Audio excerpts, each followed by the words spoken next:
Let's see, will that work? That's good lineup. Howdy, howdy, howdy, howdy. Welcome to another in-car review. I'm just hanging out in my car. Just finished a surf session.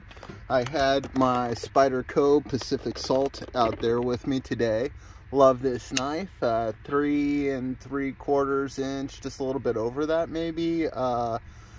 LC 200, and that is salt water still sitting on the blade, and it is not rusting.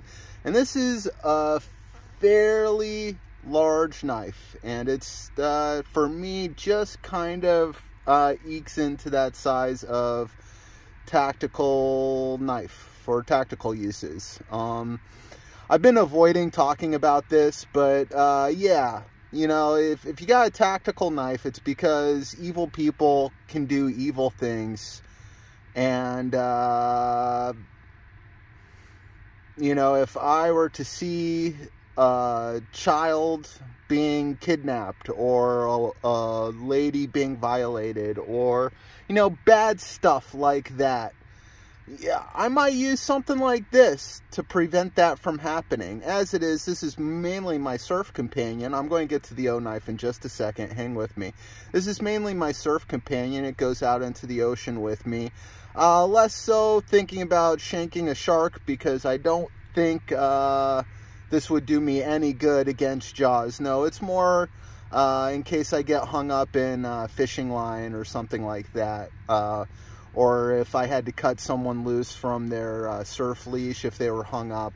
This might be a tool I would use. I never really expect to use it though.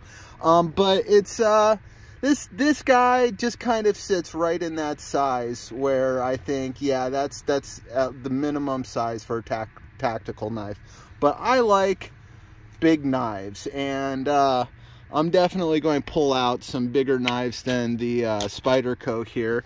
Let's get straight to the OKnife, because I'm already 2 minutes into this review, and I want to keep this review under 10 minutes. So here is the OKnife Sentre, and OKnife, yeah, that is a big honkin' knife, and I dig it. OKnife is a subsidiary of Olight, and most of their knives aren't big old honkers like this one, but this one's a big old honker, and they market this as a folding kitchen knife. Bullshit.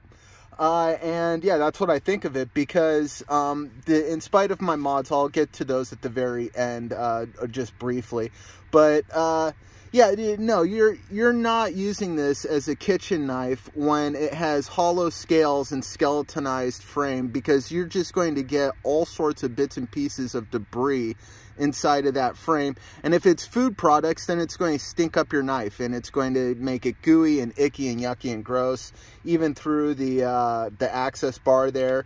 It's just not going to work.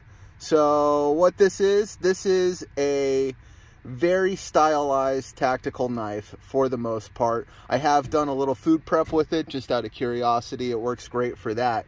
But yeah, yeah, okay.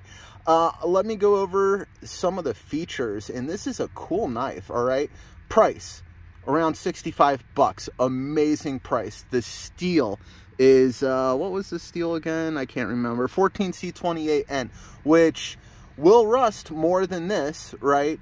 But it's actually very rust resistant. The edge holds excellent on 14C. I used this very thin edge to whittle some really tough hard wood, and the edge, I was still, you know, shaving bits and pieces of arm hair off with just this very minimum. Excuse me for the pause here. With just this very thin edge. As I was saying, the blade is very thin, so it makes for a very slicey blade. It's got a lot of style to it. This little blue in here is an add-on I did, so I'll get to that later.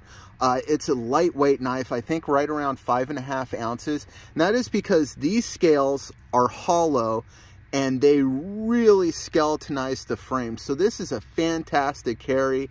It's got that low, high carry, deep carry pocket clip. It's recessed. I mean, they just kind of looked at what people like to see, and they did most of it. And that's all to the good. The action is really nice. It's super fidgety. Although I wouldn't fidget with this thing all day long, because if your finger slips and you're closing that blade, you're going to cut off the tip of your finger. So it does have a rewarding feeling action. I think the aesthetic with the blue offsets, that always goes off well. It's pretty comfortable in hand out of box, but there were a couple mods I'll get to in a second to make that a little bit better on the ergos.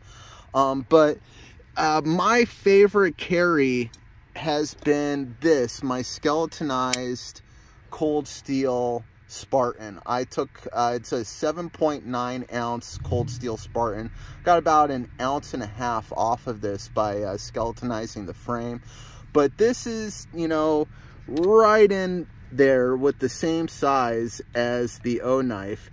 And even though OKnife, y'all aren't recognizing that this is a tactical knife, and if you look at the pictures on Amazon of how they market it, it's, you know, it's a folding kitchen knife with a wink and a nod. But, you know, it's right in here with the size of a cold steel Spartan, except it's so much lighter out of box if you don't want to do any customizing on something like a cold steel. I mean, this is so easy to carry. I mean, it's like a big knife that I forget that's in my pocket, which is amazing. The design of the blade, you've got this crowned blade, and it's so thin behind the edge, and I put such a wildly sharp edge on here. Do I got paper anywhere? Oh, I do. But I put a really nice edge on it, and it just, boy, it's a sharp knife. It's just incredible. I think, this paper's a little bit on the moist side, but I mean, it's just takes such a fantastic edge. I'm so impressed with it. It's like OKnife said, what are everybody's favorite things to have on a knife, and they did most of it. Now, a few mods that I did, I colorized some epoxy and threw it in these two forward holes just because I thought it would look cool. And there was a crown kind of going higher on here. I just ground that down with a, what's it called, a Dremel, and reduced that size, the width of the blade just a little bit, and it just kind of sets off a little bit more aesthetically for me. The two things that I felt were really essential for comfort were and ergonomics. I put some jimping on the blade. I don't know why they're making big knives these days without jimping. That's just silly. And the scales themselves, I came in with some sandpaper, and I just rounded the scales a little bit for some more comfort. They were a little bit hard and a little less comfortable underhand.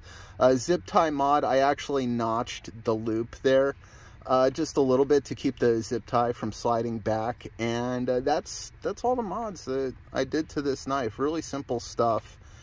Most of it non-essential, but just kind of accented the comfort out for me a little bit better.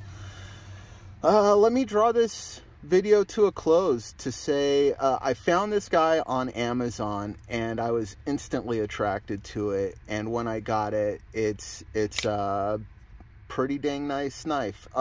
Centering is off and pretty far off, and I don't care. For the price that I got this at, it doesn't seem like it's going to get any worse, so I think I'm just going to stick with it.